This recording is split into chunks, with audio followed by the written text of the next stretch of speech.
The British Navy built the perfect conditions for a mutiny, then acted shocked when the Bounty exploded.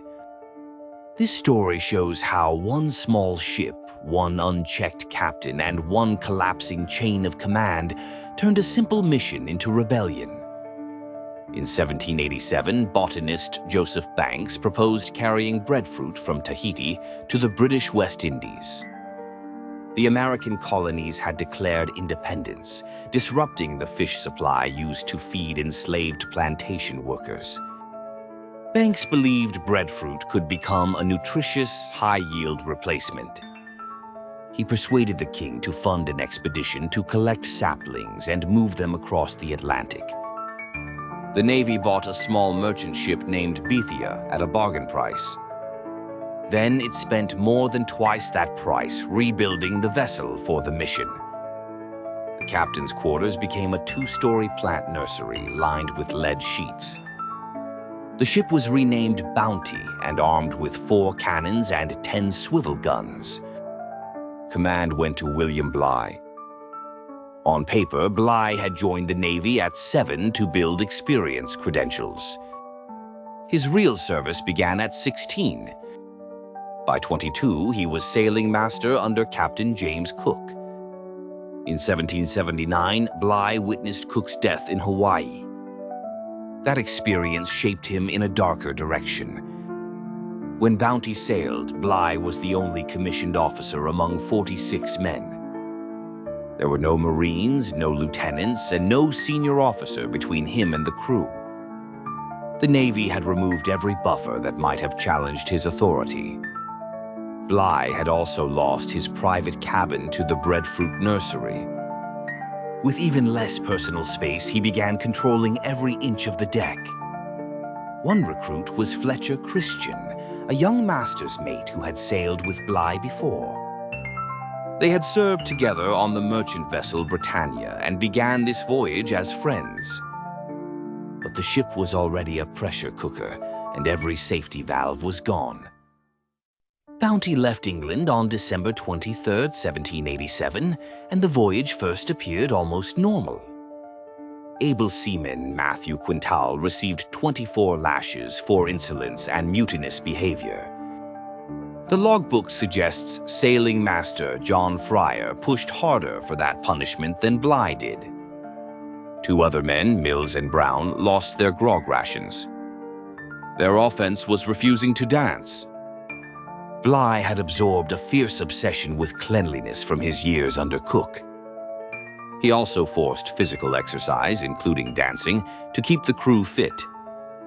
On such a small ship, even routine became another form of control. The men had nowhere to go, no one to appeal to, and no way to escape. In late March 1788, violent storms trapped Bounty at Cape Horn. Day after day, the sea battered the ship. Bligh finally ordered a 10,000-mile detour around Africa's Cape of Good Hope. Bounty reached Cape Town on May 24th. The ship stayed there for 38 days and underwent a complete overhaul.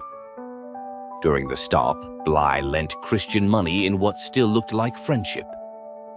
But the darker pattern grew after they sailed again. At Adventure Bay, Bligh attacked carpenter William Purcell for cutting poor wood. Purcell openly refused orders. He knew Bligh lacked enough officers to confine him or convene a court-martial. Around the same time, able seaman James Valentine became seriously ill. The ship's surgeon bled him as treatment. The bleeding caused an infection that killed him. Bligh blamed the surgeon and the officers for indifference. In private, he called his petty officers neglectful and worthless, as the cruelty became personal and relentless. In October 24, 1788, after 10 months and about 28,000 miles, Bounty anchored at Tahiti. Bligh called it the paradise of the world. Canoes filled with Tahitians surrounded the ship within minutes. Bligh wrote that he could barely find his own crew in the crowd. But the breadfruit was out of season. The ship had to remain for 5 months. The men found warm weather, abundant food, and freedom they had not felt in nearly a year. Many formed relationships with Tahitian women. A shore compound became the nursery for the breadfruit plants. For a while, the mission felt more like gardening than naval duty. Bligh enjoyed the island too. He spent his days seeking permission from local chiefs to collect breadfruit. Yet his attention to the plants left his temper free to fall on the crew. He banned trading with the islanders, and grumbling spread. Paradise delayed the pressure, but it did not remove it. In January 1789, Charles Churchill, John Millward, and William Mouseprat deserted. They took arms and ammunition with them. Bligh threatened the Tahitian chiefs that the whole country would suffer unless the men returned. After 3 weeks, the deserters were found in a village 5 miles away. They were repeatedly lashed, put in irons, and publicly shamed. Bligh also discovered that spare sails had been left to mildew and rot. He condemned the damage as criminal neglect and attacked his petty officers again. When the season came, Bounty loaded 1,015 breadfruit saplings. On April 5th, 1789, the crew left Paradise for the West Indies and returned to a floating prison with no exit. Around midnight on April 21st, Fletcher Christian confronted Bligh directly. He said the abuse had made duty unbearable and that he had been in hell for weeks. 3 days later, at Anamuka, Bligh called Christian a cowardly rascal. He accused fear of local islanders of interfering with Christian's work, supervising the water kegs. That same day, a small anchor called a grapnel disappeared. Bligh detained local chiefs aboard the ship until it was returned. He then called his own officers and crew lubberly rascals. He claimed 5 locals with good sticks could disarm them. The humiliation was public, constant, and aimed at a former friend. On April 27th, Bligh noticed coconuts missing from a pile between the guns.